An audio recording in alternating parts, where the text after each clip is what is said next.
not a big deal. It is not.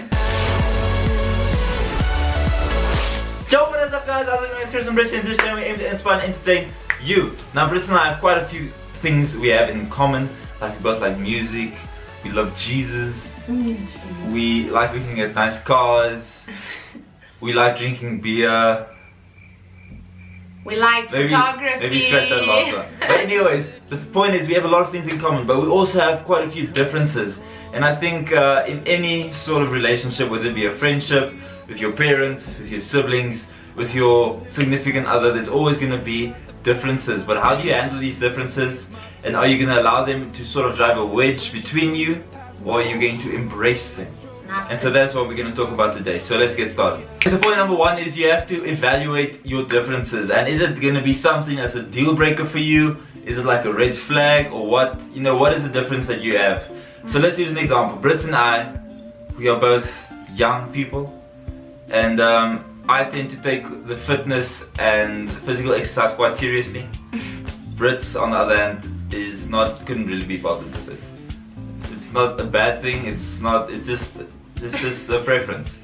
And so is that going to be something that we allow to sort of drive a wedge between us, or is it like not a big deal? So for me, it's not a big deal if she goes to the gym or does anything really. You put some butter pills She's anyways. As long as she doesn't drink like green tea or some shit like that. To lose. No, I'm joking. After you evaluate your differences, you need to sort of evaluate your date's attitude towards these differences. So, is the fitness thing something Brits considers a problem? Do you consider it a problem? What, like being fit? Like me going to the gym every day? I like it because I get music. Okay, so she likes it. Okay. So, another thing that we do not agree on, that is a big difference and comes up very often. As often as we have conflict, and that's because we don't resolve conflict in the same way. In fact, the conflict resolution becomes a conflict in the end. So, when we have to fight an argument or whatever, I prefer to just take a step back, breathe, before he says anything, calm down, and don't speak too fast, because you're gonna say some hurtful things and whatever. And so if that happens, or if that means that I have to go to bed while she's angry, so be it. Let me just calm down. Then it comes to my part. Then I strongly believe, right, that you should not go to bed while you're angry with someone. Because I feel if you, like for example, we don't stay together. So when he leaves and I'm upset with him, he has to drive home. So what happens if he's in a car accident or something and then he, God forbid, he dies? No, it's not. Ow. It's not. I'm just saying that in case something happens and then you regret like not sorting this thing out. Okay, so that's something that we don't agree upon, but if we look at each other's attitude. Okay though. Yeah, I know it's okay. It's not a big deal. It is not. Then it comes to the point where we have to evaluate sort of the other person's attitude towards this.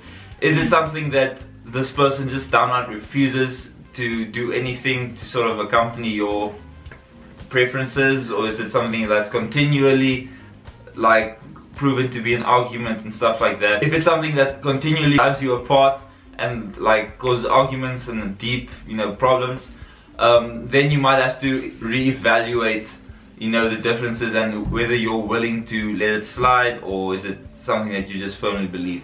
Which brings us to our next point, which is you have to recognize the red flags for what they are. So I would recommend that you clarify this up with yourself in your own head. Like, what are the red flags that if you say,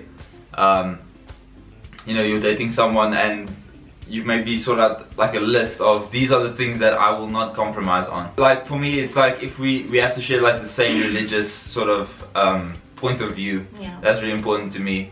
And to me as well. And so there's sort of There's not. I don't We think don't have, of anything else. But this is a thing. Red flags. No, but this is the thing. Like, we have so much in common. There's not a lot that we Fight. We fight, but it's not like. Yeah. It's serious. like, it's not like there's a whole list of things that we fight about. Maybe it's the same stuff over and over.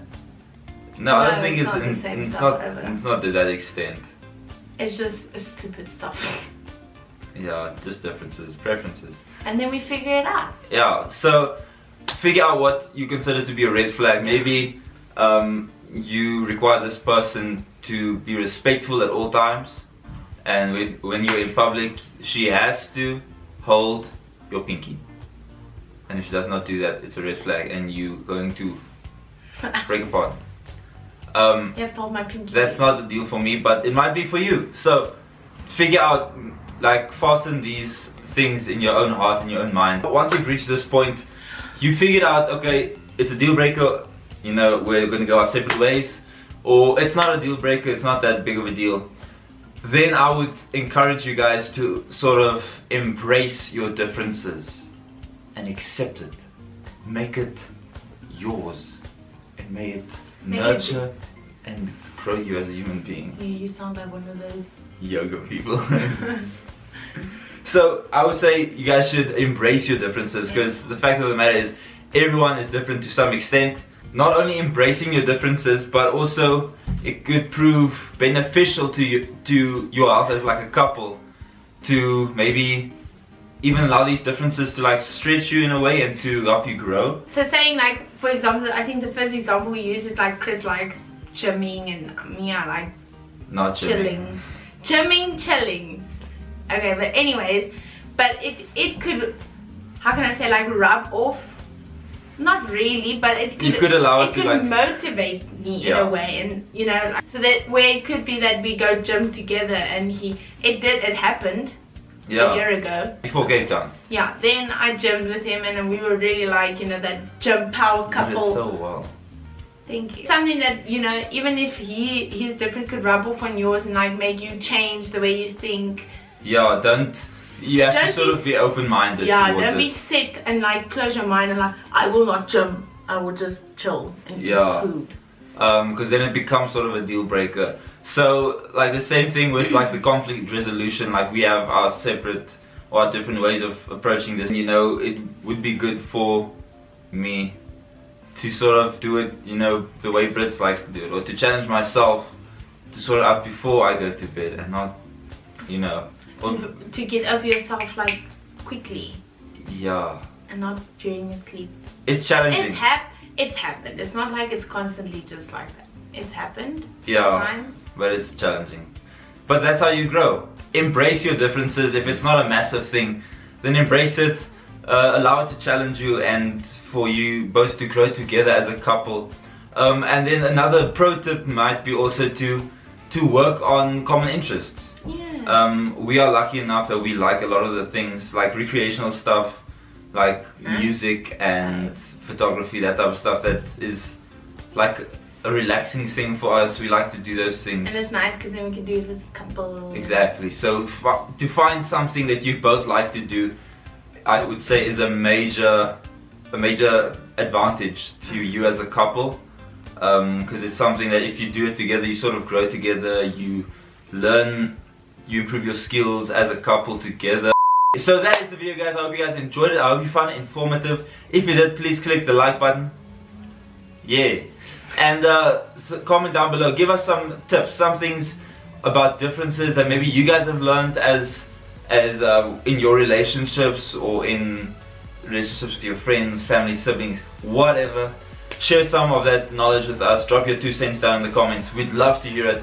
And we'll see you guys next week, same time, same place. Just peace. That's a shot, but this is a piece.